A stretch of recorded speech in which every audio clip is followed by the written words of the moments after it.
welcome to another exciting episode of the Gaming Hall of Rivalries. I'm your host, Jeremy Evans, along with Curtis Scism. Hello.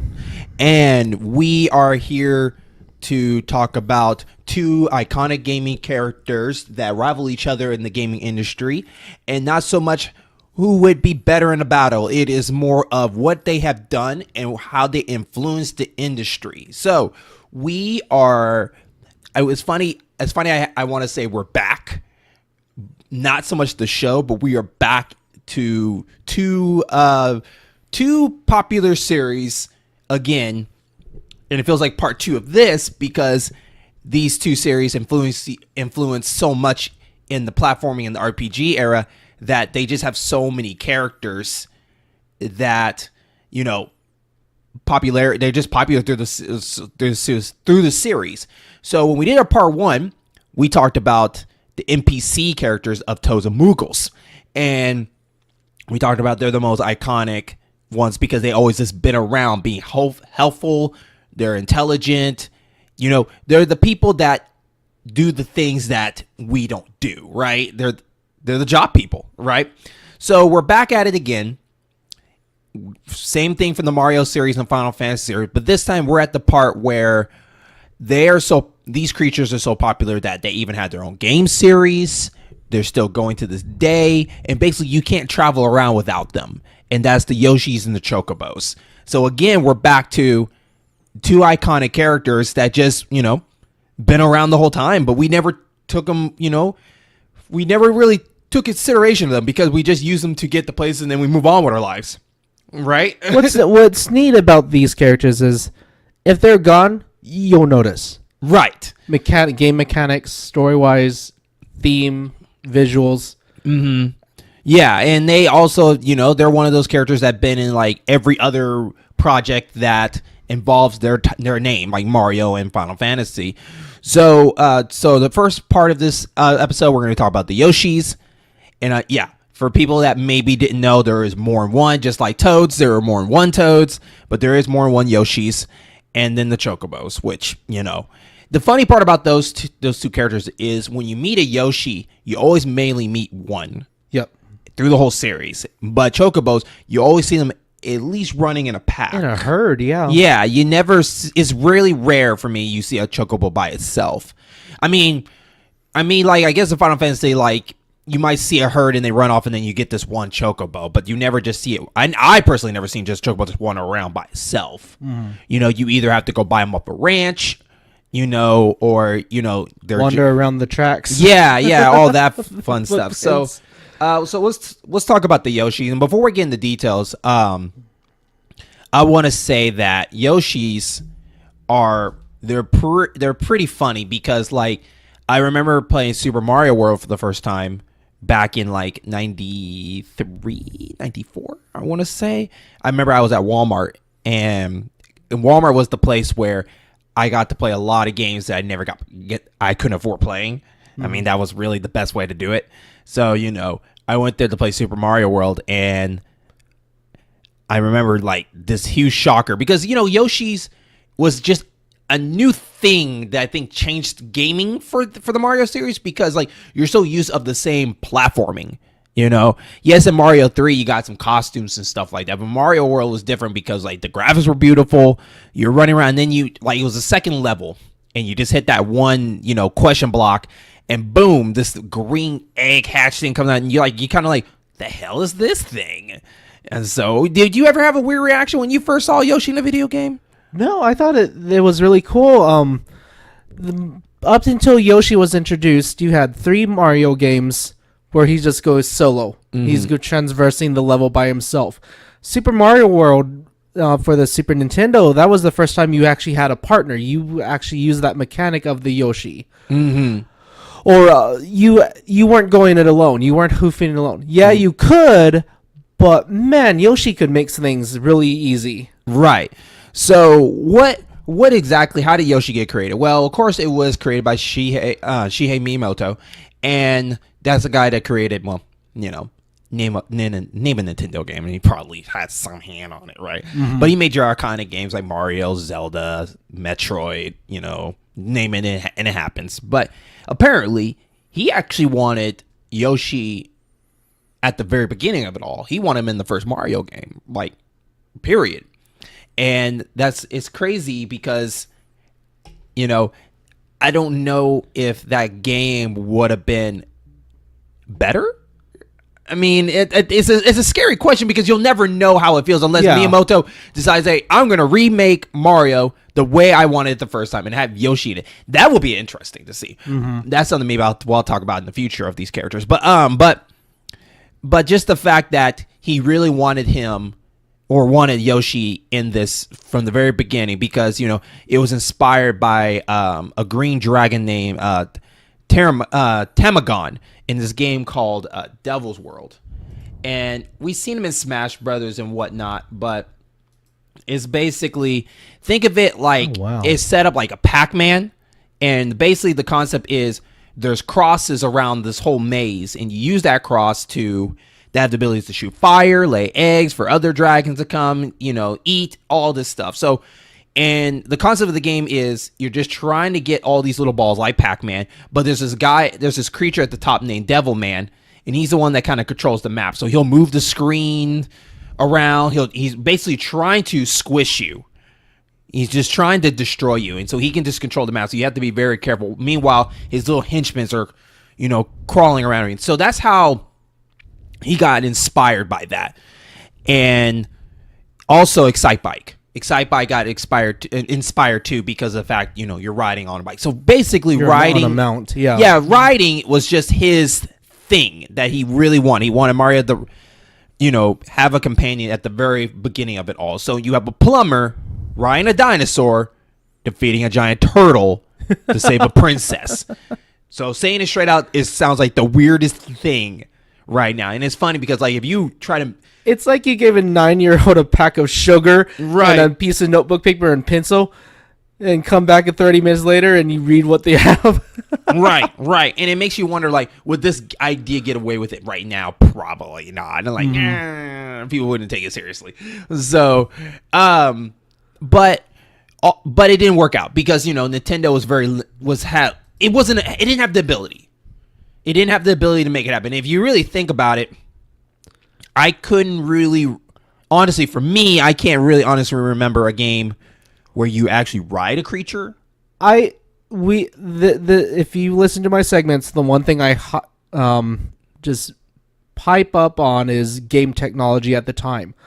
I do not see that being possible back then in the 8-bit era. Right.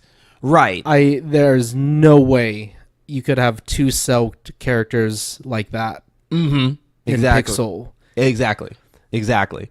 And I think what's very impressive about Nintendo, the people they have on board, very innovative guys. I think they're very ahead of their time. And I think that's just one of those circumstances of, if we did have it back then, would it have been as cool? Right. Well, you know, it's so funny because, and we're going to get further on, but it's funny that we can later on, like in the sequels of any game series, we see that they can even push that console more, but we still can't have a creature, right? Like Ninja Gaiden, we have a level while you're fighting enemies and there's a moving train, you know, but, you know, really honestly, it's just a train sitting still and the screen just going back in the background. But the fact that we can make a game look like it's evolution, but it's still at the limit.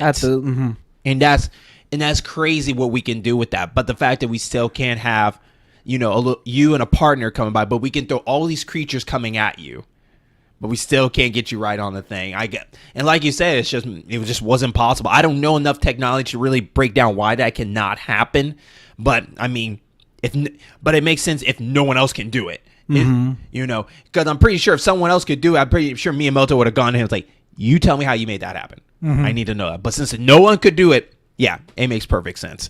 And so, so that development came to Super Mario 3. And he actually had an idea of Mario riding a horse because he was inspired by the country and Western themes. Yeah. And so that's another weird thing that, like, he wanted Mario to once again ride into the sunset again with some creature. And so he was thinking about a horse.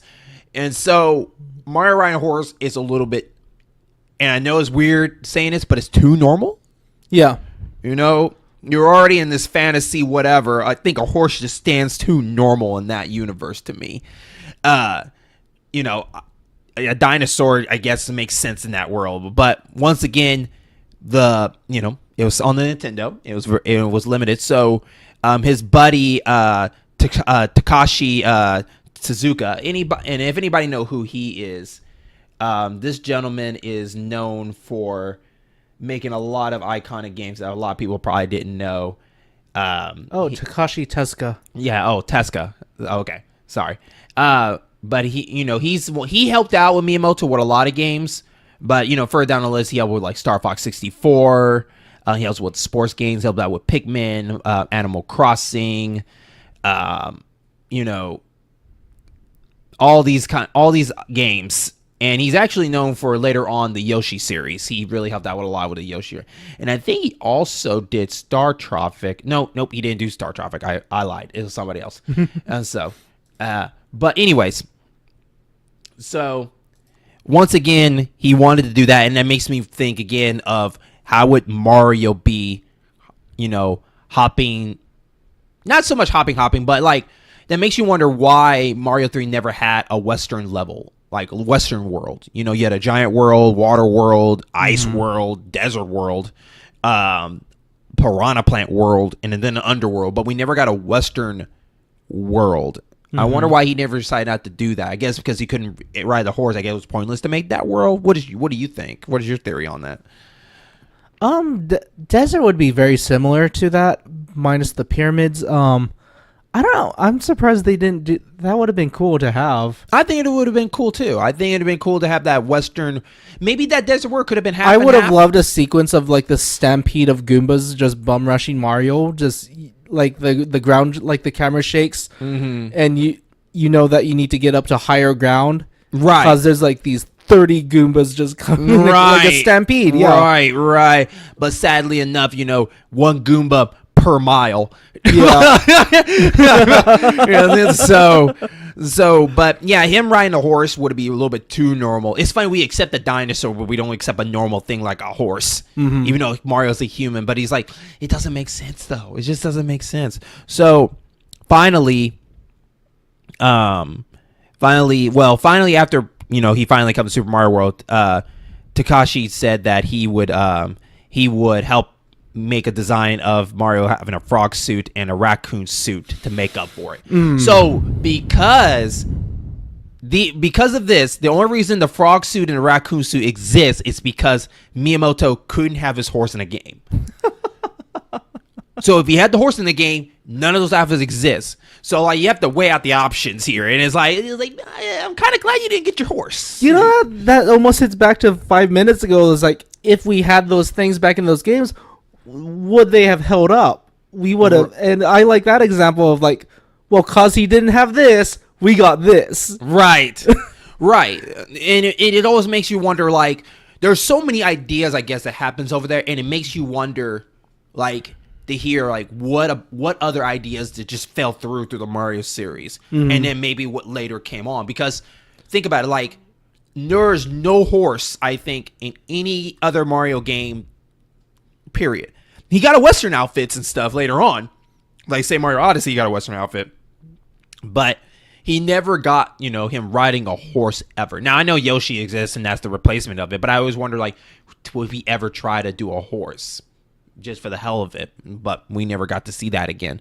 And so, but then we go into the Super Mario world where, like I said, I was shocked about it the moment I saw a Yoshi about it. But, like, the Yoshis are interesting because, one, when you play Super Mario World, maybe I'm the only one, but I always thought, there was never more than one Yoshi's. I just always thought it was just one Yoshi. There's one green Yoshi there. I always just thought it was the same Yoshi, but you just find them in different colors. I see. You know what I mean? Like a different Mario costume. Like if you get a fire, you get a fire Mario, But I never thought they would be a blue Yoshi and a green Yoshi are totally two different Yoshi. Oh, you thought it was one and the same. Yes. Okay. Yes. He just does different. He just comes in different colors because, they're just trying to save time. So, any power you find, you just find that's that Yoshi. So I always thought of that. And also, too, I mean, there's two different kind of Yoshis you can find. You can find a baby Yoshi where you can, you have to carry him. You have to feed him until he grows up. Yes. And then you become a big Yoshi. Or you find the big Yoshi. And Yoshis, they're basically there to ride and eat anything in your path.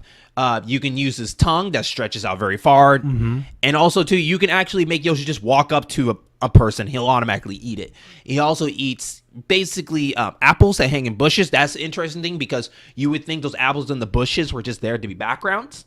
They're coins. They're essentially coins. Yeah, exactly. But you just never thought that they could be touched. They're just there. Because I know there's some things that look like, okay, I should be able to affect that. I cannot imagine your face that you're just casually little Jeremy back then, right? Just running through the level. Where'd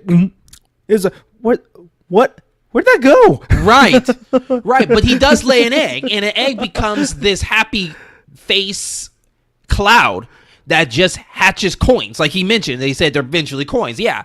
So you know that Yoshi eats, and then you know that he poops. Yep. Clouds of coins.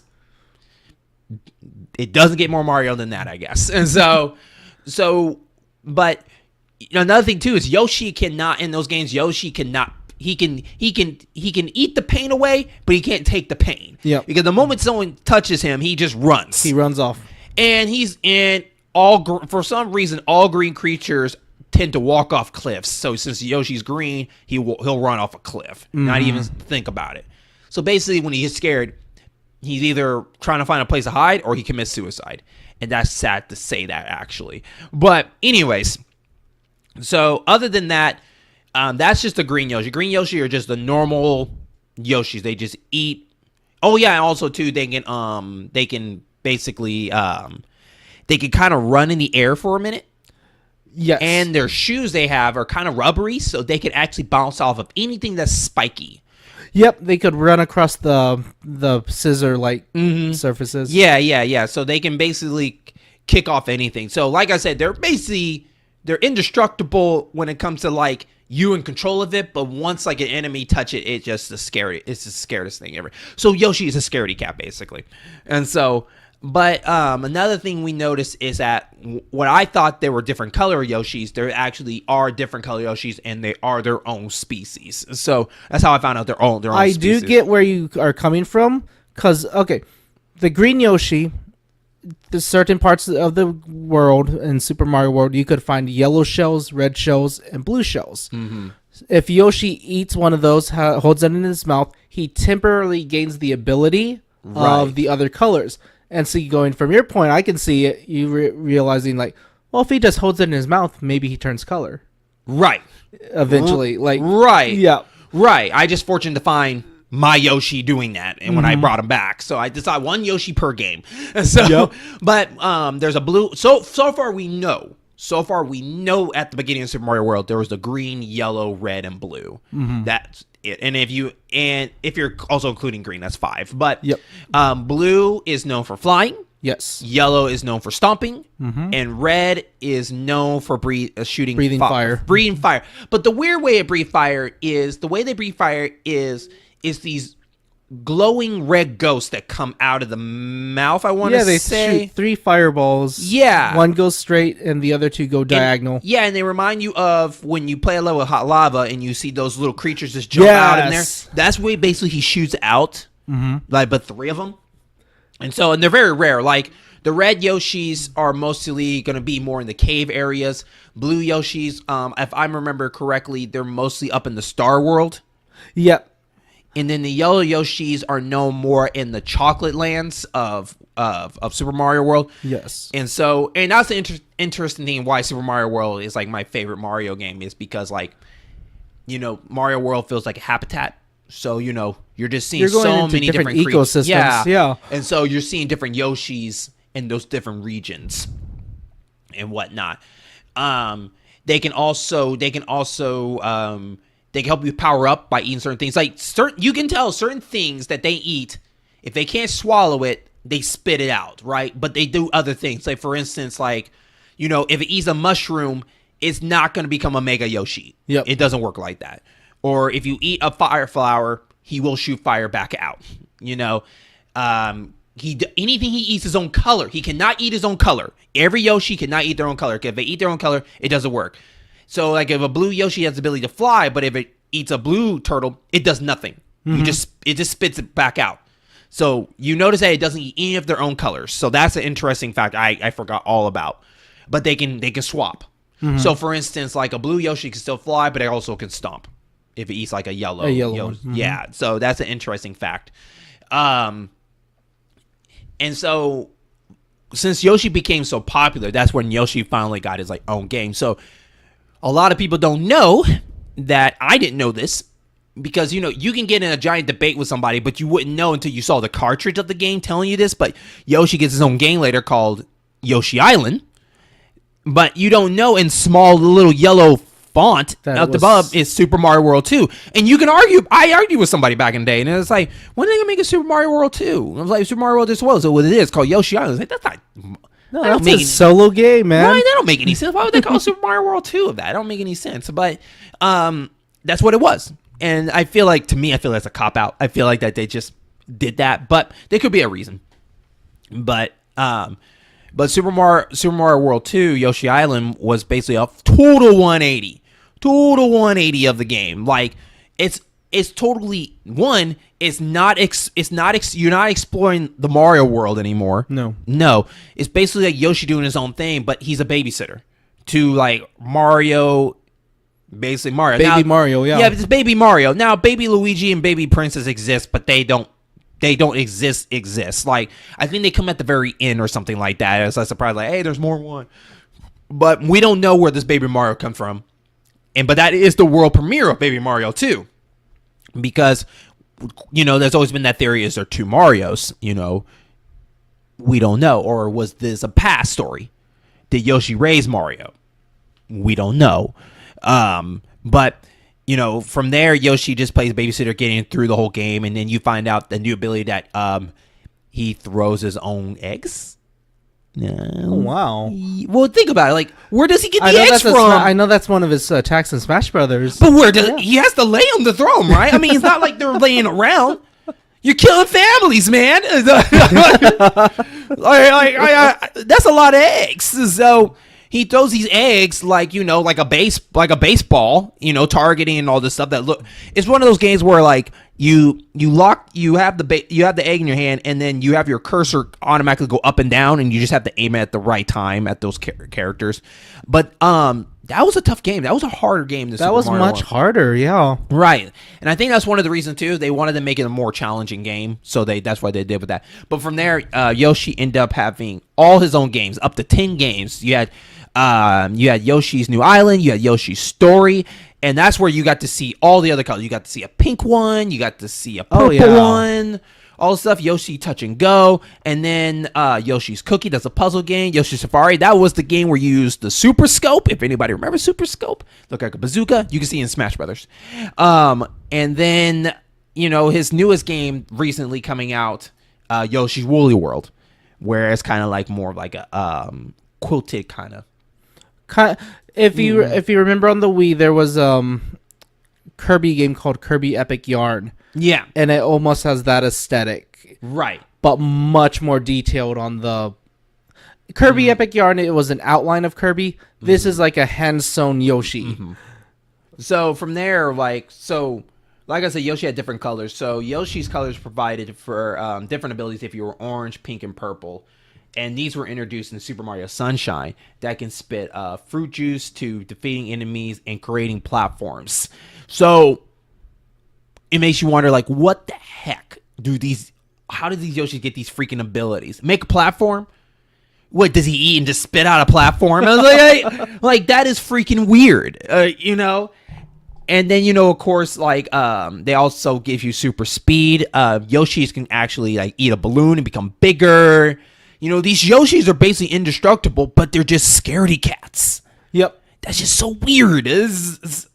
I don't know. But, like, Yoshi has been around basically through all the sports games, of course. They've been around through all these kind of games. Party games, all this stuff, you name it. And, you think, oh, Yoshi can't play golf. He swings a club.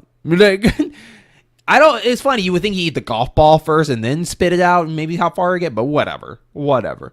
But that's basically Yoshi in a nutshell. I mean, you know, he can wreck house in Smash Brothers too. Right? He was with his whole like. Go onto YouTube. Type in competitive Yoshi Smash Brothers. Pro players can wreck with Yoshi. Right, especially his butt slam that he definitely does. His butt slam, or you get someone cornered, your rear's facing the ledge, eat an opponent, poop them out as an egg. Mm-hmm. They cannot recover. Right. Question: Smash Brothers, can Mario do his butt slam? I'm going off of Brawl. I'm gonna say no. I think it's weird because he's known for his butt slam. Yes. But Yoshi gets a butt slam. Yep. That's weird. Mario needs a butt slam. Hashtag. I think the slam is also a homage to the yellow Yoshi's ability. Like True. that stomp. True. But yeah, that is so odd because that's such a signature attack for Mario. It is. Most stuff is in the modern Mario era. The jump, then the smash. Yeah, because there's certain things that you can't break just like jumping on top. Jumping on top of it. Yeah. So I'd always wonder like, why don't he get a butt slam? I mean, they gave him a cape. They gave Peach a hip slam. I know. With her hip. I know, right? And again, that's going off of Brawl. I think it's still there. I gotta vote for that. But even Luigi gets a giant rocket headbutt to somebody. So I get Mario's butt slam. He deserves it. But anyways, but Yoshi has been around through different games, Easter eggs, no pun intended. But like all this stuff, he's still a favorite to this day, and he influenced so many other characters to have a riding companion later on. I think Epona, yeah, of course, from Zelda is a big inspiration to me to that. Nintendo finally got its horse. Right. And that horse carries all over the place, and I think that also influenced just basically companionship. That's basically what it was. And slowly we're seeing this in not so much, maybe not in an animal form, but we are seeing it in human form in different stuff. Mm-hmm. And so, but that's basically it. Any inputs on for you about Yoshi? No. Mm-hmm. Okay. So that's the end of our first half. And when we come back, we're going to talk about another creature. And the only thing different about this creature, they have multiple colors too, but they're mostly known as yellow. Yep. And they're the Chocobos. We'll be right back. Hey, listeners. Thank you so much for listening to this episode. I'm your host, Jeremy Evans, a.k.a. your in-game boss. And I want to let you know that this is not the only show you can listen to. We got great shows like the In-Game Boss Podcast, the Gaming Hall of Rivalries, Bond Never Dies, and Area 44, and more to come.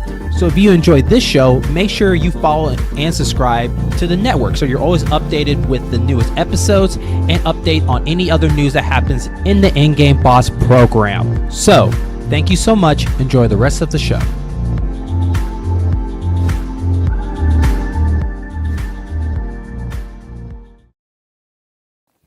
Hey everyone, my name is John, also known as JRobles44, and I am the host of the Area 44 podcast. On Area 44, our goal is to create a hangout atmosphere where gamers come to talk about all things video games. If you want to know more about the podcast, you can find us on Twitter and Facebook by searching Area 44 Pod on both platforms. You can also email us at area44pod@gmail.com. Thank you for listening.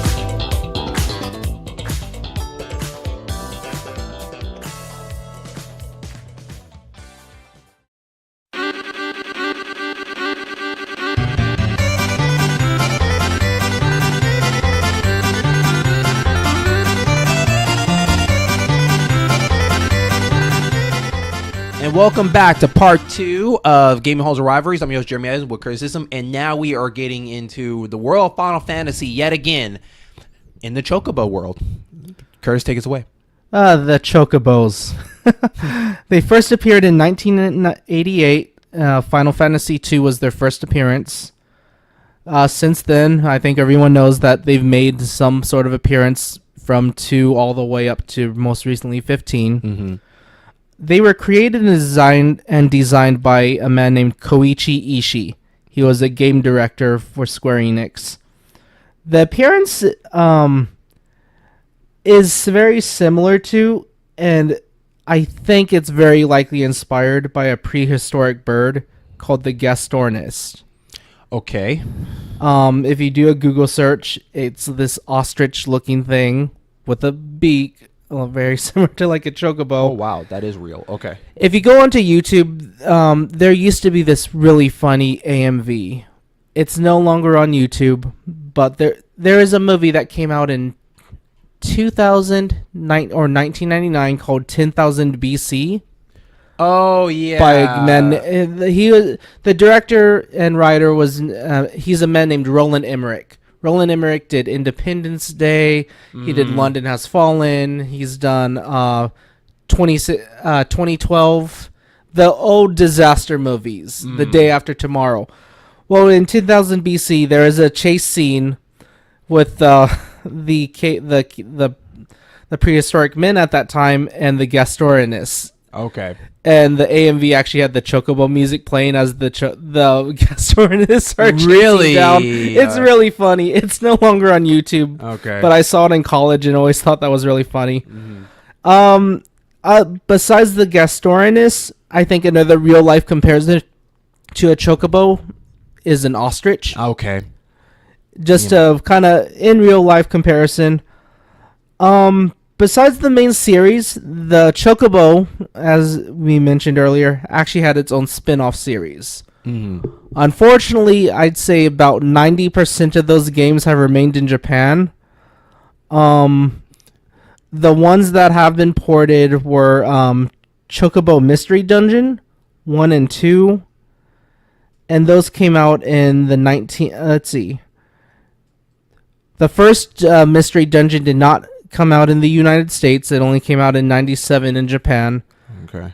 The second game actually did port its way over here on December 15th, 1999. So the very first Chocobo game ever came out in 1999. Is that what you're saying? Yes. Okay. It was followed by Chocobo World.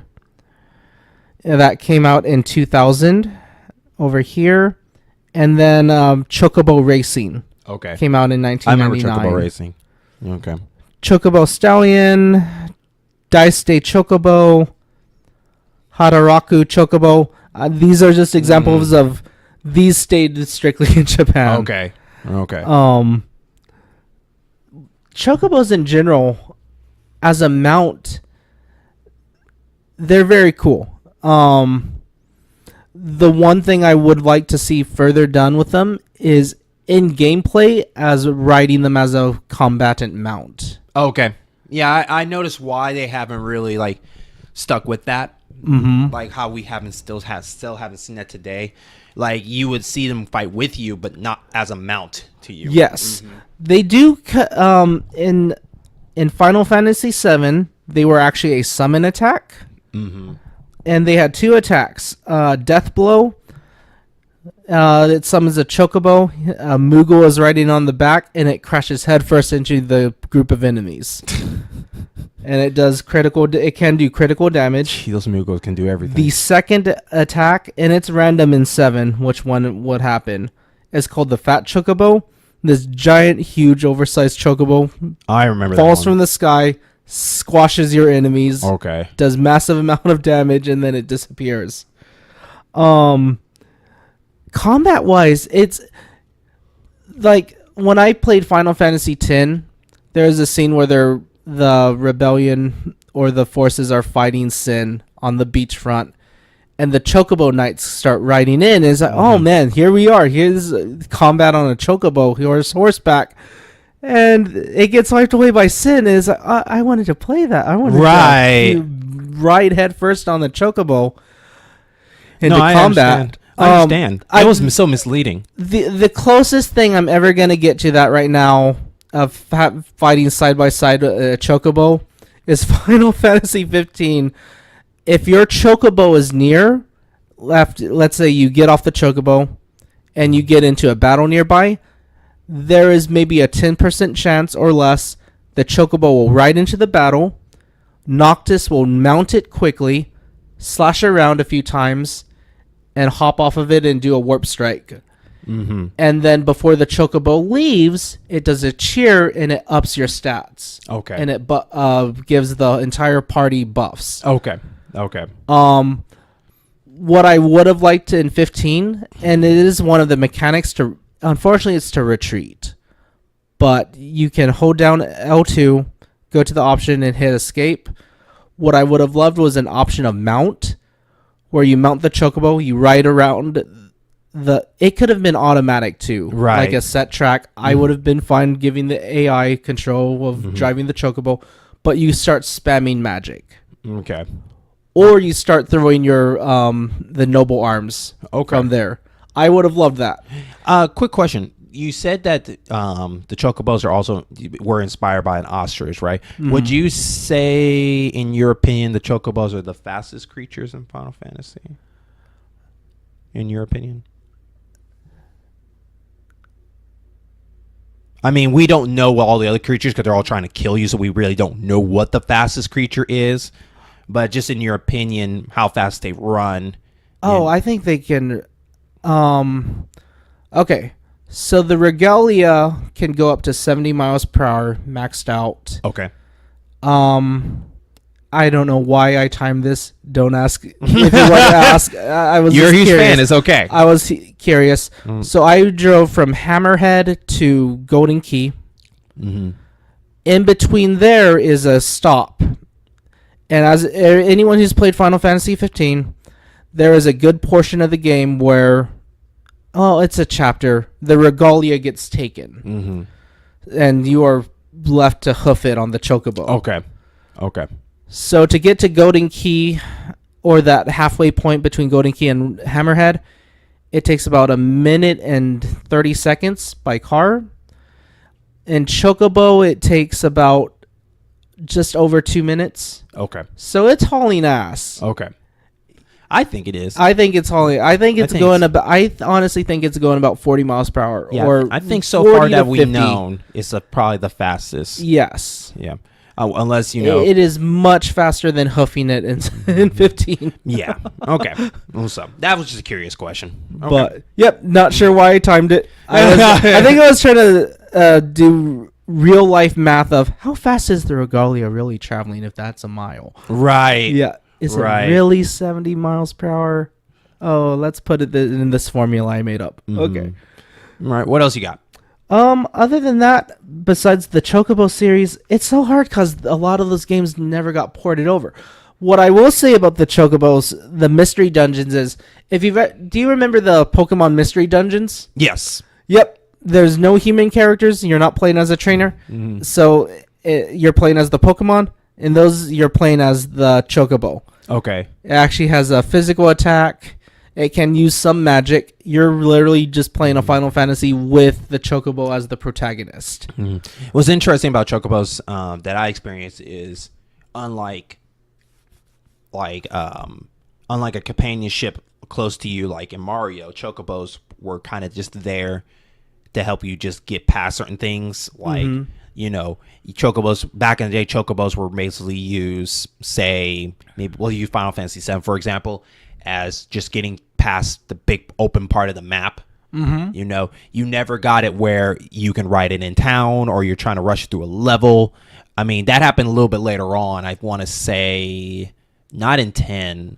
I want to say 13 you can do that. I'm not 100% sure.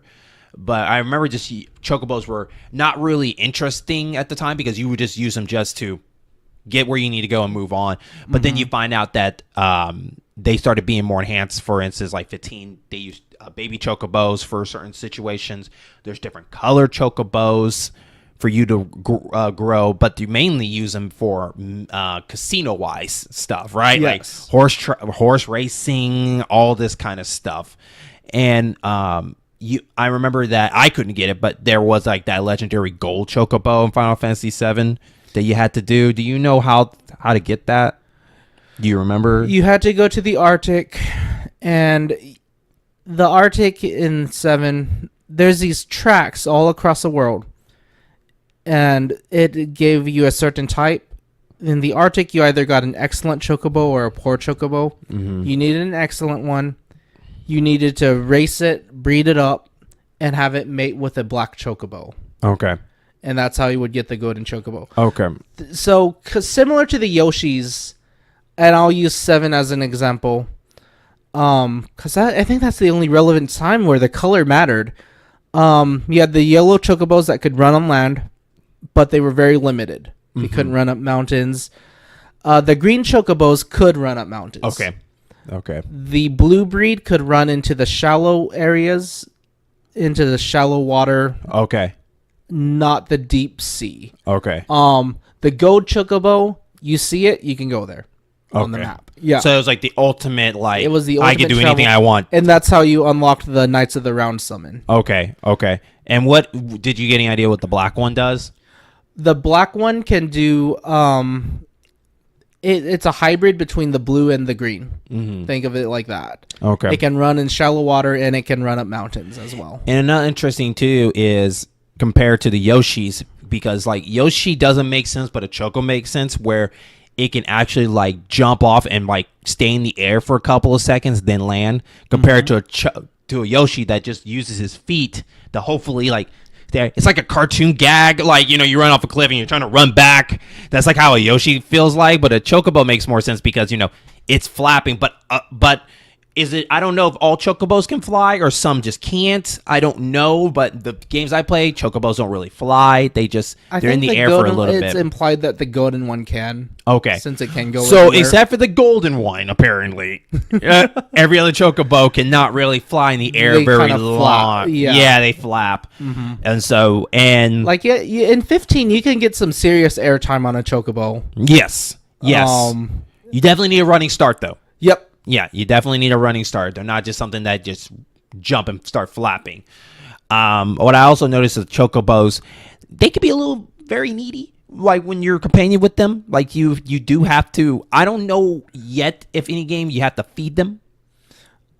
Feeding's limited to training or breed. In 7, it was to increase their stats for racing. But also too, I noticed is where Now in 15 at camp at night, you could give them greens that would extend or max out their, let's say, jump, their sprint, and their recovery. I was going to say they kind of used the method that you compare to was Ocarina of Time by Zelda, where you know you have your meter and you just keep feeding it and it'll run faster and faster, but get tired until your stuff fills up. The difference is though you have to buy the greens to keep it going instead of just unlimited. Yes. So that's an interesting thing. But Chocobos, you know, they've been around, but to me they haven't been like a super important character in a game. What I think too with Chocobos is it's a very good example of East versus West culture.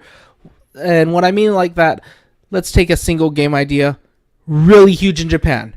Really big. The Westerners, why?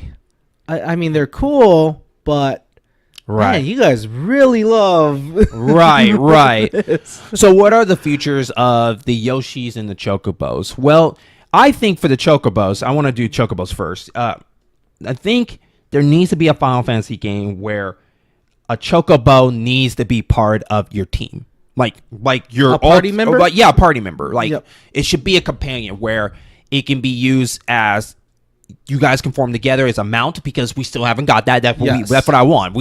I want a playable mount system. Yeah, in we Final need. Fantasy. Yeah, we need that. But like, I don't care if it's just one or two, whatever. As long as there's one in the team where you can feel that companionship, but also as part of the family of it.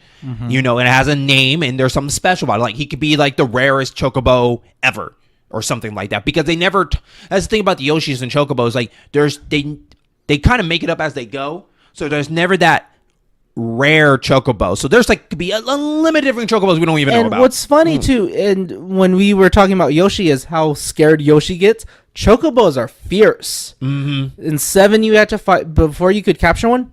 You actually had to combat it, and it's not running away. You had to beat it while it's holding a green.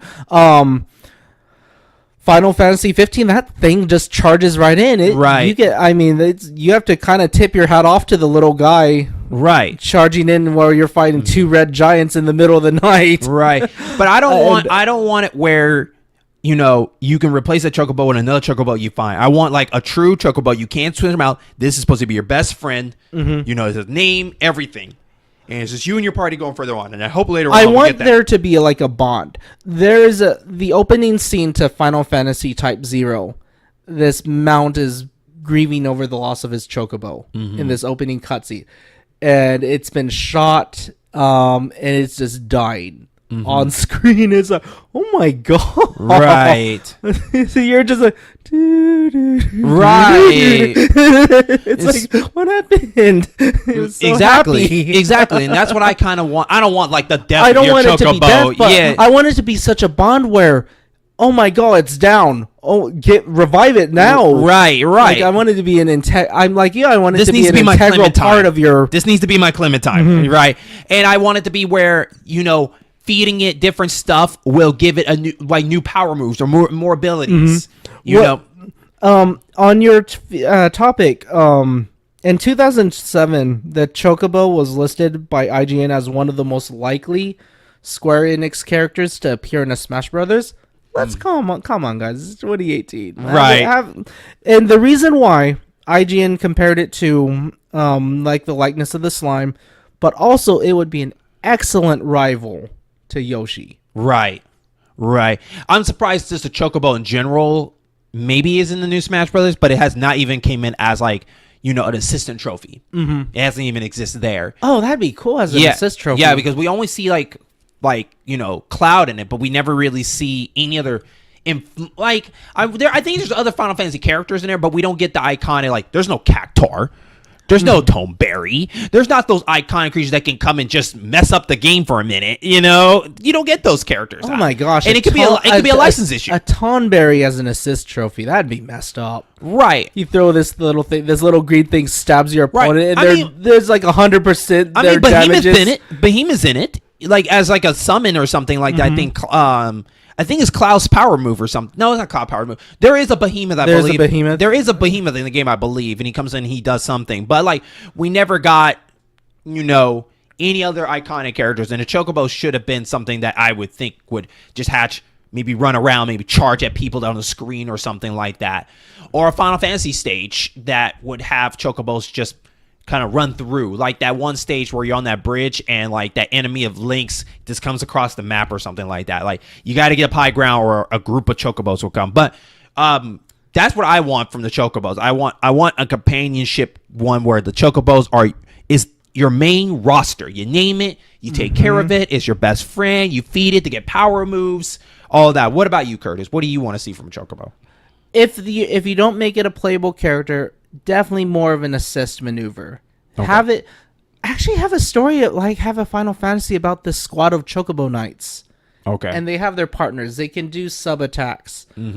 Almost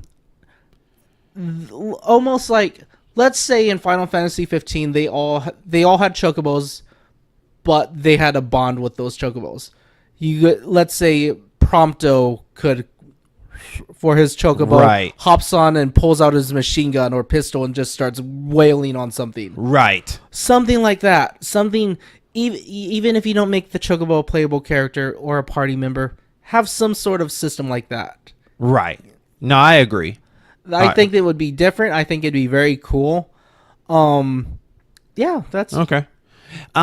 So... what about the Yoshis? I mean, Yoshi's doing pretty well. Yoshi is fine. Yeah. Right. But maybe it's tough. Part of me wants a story about Yoshi getting kidnapped by Baby Bowser and they go on some journey. I don't know. Like, I feel like Yoshi taking care of Baby... Like, how about a Yoshi game where he takes care of Baby Bowser? That'd be an interesting game to me.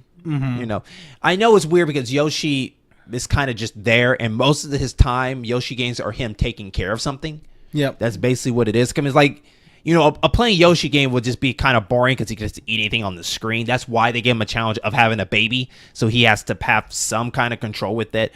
But I guess from the future Mario games, like Yoshi wasn't really a big thing in Mario Odyssey. Yeah. When it comes to I was gonna say in the big 3D realms, Yoshi wasn't a huge influence. I mean, Yoshi exists in Mario 64, but he was just there to be there. You can ride him, but you couldn't go anywhere with him. He would just ride outside. I'll use Galaxy 2 as an example. That was the big selling point for me was Galaxy 2. As like I saw Yoshi on the cover, and it still felt like Galaxy 1 because the majority of the game was with just Mario. Yoshi was very cool in that game, though. Don't get me wrong.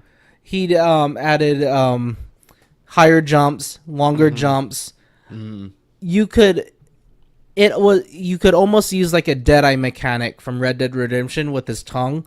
Like with a Wii remote, you line up, hold down B, and these 3 reticules would line up on the enemies, and his tongue would just shoot out 1, 2, boom, boom. Oh, okay. Okay, I need to play 2. I never got a chance to play 2. There was good, really neat platforming ideas in Galaxy 2 with Yoshi. There's these red bars that you would, like a gymnast would swing on. Okay. Instead, it's Yoshi hanging on with his tongue, pendulum swinging back and forth to the next one with his tongue. Okay. So it can be done. I also like your idea of another solo Yoshi game. Yeah, the Baby Bowser's kind of funny. I think it'd be hilarious. I think it would be funny. Baby Bowser and his dad kidnap Yoshi, and then this third-party enemy comes out, knocks their ship out of the air, and it becomes this enemy of my enemy is my friend. Right. I think that'd be so awesome. I think that'd be amazing because also too, the one thing you notice by Yoshi is his games are very artsy looking, and apparently Bowser has the power of that paintbrush that can just paint anything. That'd be kind of cool if they use that ability to work together. And what would be really funny is you have so much enemy variation on Koopa's side, on Bowser's side. You could have maybe party members as situational things, maybe like a Koopa kick its shell.